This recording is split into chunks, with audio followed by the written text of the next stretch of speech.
अस्सलाम वालेकुम, welcome to my YouTube channel. आज हम पढ़ने वाले हैं हज़रत आदम अलैहिस्सलाम के बारे में। हज़रत आदम अलैहिस्सलाम के बारे में पढ़ने से पहले हम थोड़ा सा हिस्ट्री को जान लेते हैं। जैसा कि हम सबको मालूम है कि अल्लाह ताला सबसे बड़ा है, उसी ने हमको पैदा किया और वही हमारी ज़रूरतें पूरी करता है। उसे किसी शय की ज़रूरत नहीं होती।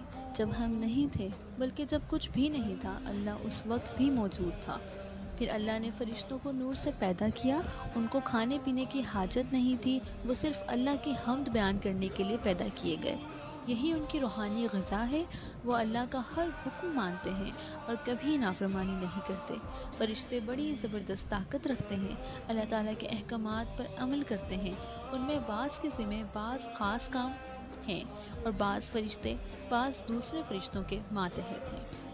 उनके 4 सरदार फ़रिश्ते हैं। उन सरदार फ़रिश्तों में जिब्रील सबसे ऊंचा मकाम रखते हैं, क्योंकि वो अल्लाह के हुक्म वही को उसके नबियों पैगंबरों तक पहुंचाने वाले और दीगर अहम ओहदों पर मामूर हैं। फिर अल्लाह पाक ने जिन पैदा किए, उनको आग से पैदा किया गया। उसी वजह से उनकी तबीयत में सरकशी ज़्यादा है, लेकिन नेकी का मादा भी उनमें है। चुनाचा उस नस्ल का एक इब्लीस नामी जिन फरमाबरदारी के बहुत बुलंद मकाम पर पहुंच गया। उस पर अल्लाह ने उसे फ़रिश्तों की मजलिस में शामिल कर लिया। उसके बाद अल्लाह ताला ने एक और किस्म की मखलूक को पैदा करने का इरादा फरमाया। वो मखलूक कहाँ रहेगी, उसकी ग़िज़ा क्या होगी और वो क्या ग़िज़ा खाएगी, कहाँ से खाएगी, उसका भी बंदोबस्त किया। 2 दिन में अल्लाह ताला ने हमारी इस ज़मीन को पैदा किया। अल्लाह के यहाँ एक दिन का पैमाना हमारे 24 घंटों वाले दिन के 1000 साल के बराबर है। इस तरह 2 दिन से मुराद हमारे 4000 साल हैं। ये जितना बड़ा कारनामा था, उतना ही वक्त उसके लिए दरकार था। मज़ीद 2 दिन में ज़मीन पर पहाड़ खड़े करके उसके अंदर आने वाली नई मखलूक की खुराकें रख दी। फिर मज़ीद 2 दिन में आसमान के 7 तबके पैदा किए और हर आसमान के कामों का प्रोग्राम उसको दे दिया। हमारी दुनिया के आसमान को चाँद सितारों से सजा दिया गया। उनके उजाले के लिए और ज़रूरी हरारत के लिए सूरज रोशन पैदा कर दिया।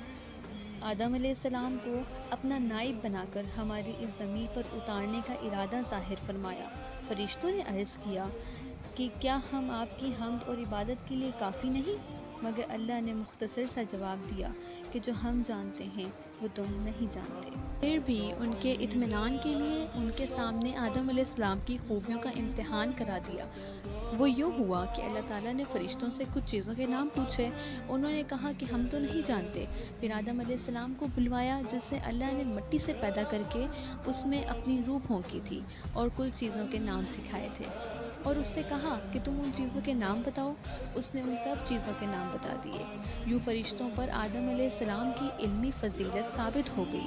अल्लाह ने फिर फ़रिश्तों को हुक्म दिया कि आदम अलैहिस्सलाम के सामने झुक जाओ।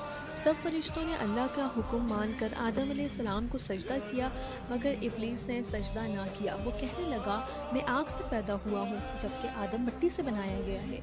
मेरा मुकाम बुलंद है, जबकि आदम की हैसियत मामूली। मैं उसके सामने सजदा क्यों करूं? ये जुमला गरूर का था। इस गरूर वाले जुमले पर अल्लाह ने उसको धुतकार दिया और फ़रिश्तों की मजलिस से निकल जाने का हुक्म दिया। उसके बाद अल्लाह ने आदम अलैहिस्सलाम का साथ देने के लिए उनकी बीवी हव्वा को पैदा किया और जन्नत में रहने का हक दिया। हर किस्म के फल उनकी ग़िज़ा थे। उनके अलावा 1000 नेमत थी, मगर आदम अलैहिस्सलाम की फितरत में जो अल्लाह पाक ने खैर और शर का मादा रखा था, उसकी आजमाइश की खातिर ये भी हुक्म दिया कि सिर्फ़ एक फलां पेड़ ऐसा है जिसका फल खाना मना है। अपनी राय का इजहार कीजिए। Stay connected for part number 2। Kindly like, share and subscribe to my channel.